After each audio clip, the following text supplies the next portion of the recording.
Hi everyone, আজকে আমি তোমাদেরকে শোনাবো দুইটা দারুণ গল্প। দুটোই এসেছে অ্যানশিয়েন্ট গ্রিক মাইথোলজি থেকে, মানে প্রাচীন গ্রিসের পুরাণ থেকে। আর গল্পের মধ্য দিয়ে আমরা একসাথে কিছু দারুণ ইংরেজি শব্দও শিখে ফেলব। চলো তাহলে শুরু করি। প্রথম গল্পটা হলো কিং মাইডাস নিয়ে। In English it Sage, The Mint Chalk Touch is based on an ancient Greek story about King Midas and the dangers of being too greedy.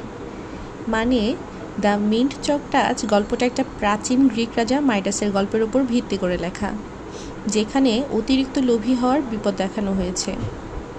King Midas চেয়েছিল সে যাই ছোবে তাই যেন সোনায় পরিণত হয়, আর দেবতারা তার ইচ্ছা পূরণও করেছিল। কিন্তু কিছুক্ষণ পরেই সে বুঝতে পারল এই ক্ষমতা আসলে একটা কার্স, মানে অভিশাপ। কারণ যেটাই সে ছোঁয় সব কিছুই সোনায় পরিণত হচ্ছে, এমনকি খাবার আর প্রিয়জনও। তখন সে দেবতাদের কাছে প্রার্থনা করল যেন তারা এই ক্ষমতা ফিরিয়ে নেয়। দেবতারা বলল, নদীতে গিয়ে হাত ধুয়ে ফেলো, তাহলে এই গোল্ডেন গিফট ধুয়ে যাবে। এবং সেভাবেই মাইডাস মুক্তি পেল আর একটা দারুণ শিক্ষা পেল, লোভের শেষ ভালো না। এখন দ্বিতীয় গল্পটা থিসিউস অ্যান্ড দ্য মিনোটর। এই গল্পটাও প্রাচীন গ্রিসের খুব জনপ্রিয় এক পুরাণ। There was a brave hero named Theseus. সে রাজা মিনোসের রাজ্যে গিয়ে একটা ভয়ঙ্কর দানবের মুখোমুখি হয়েছিল, যার নাম ছিল মিনোটর।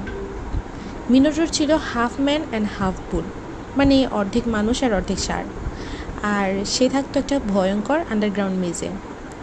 থিসিউস রাজি হয়েছিল নিজের জীবন উৎসর্গ করতে, শুধু যেন তার শহর অ্যাথেন্স যুদ্ধ থেকে বেঁচে যায়। কিন্তু রাজা মিনোসের মেয়ে তাকে সাহায্য করেছিল।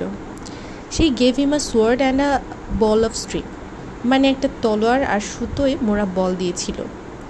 এই সুতো দিয়েই সে মেজ থেকে পথ চিনে বেরিয়ে আসে, আর তলোয়ার দিয়ে মিনোটরকে মেরে ফেলে। একদম classic hero story.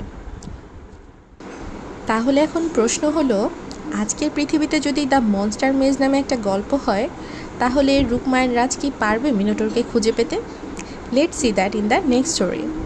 So friends, আজকে আমরা শিখলাম মাইথোলজি মানে পুরাণ, গ্রিডি মানে লোভী, আর কার্স মানে অভিশাপ। এইভাবে গল্পের মধ্য দিয়েই ইংরেজি শেখা অনেক সহজ হয়ে যায়, তাই না? তুমি যদি এই ধরনের English to Bangla learning video পছন্দ করো, তাহলে অবশ্যই লাইক, কমেন্ট আর সাবস্ক্রাইব করে রেখো। আর লিখে জানাও পরের ভিডিওতে কোন গল্পটা শিখতে চাও।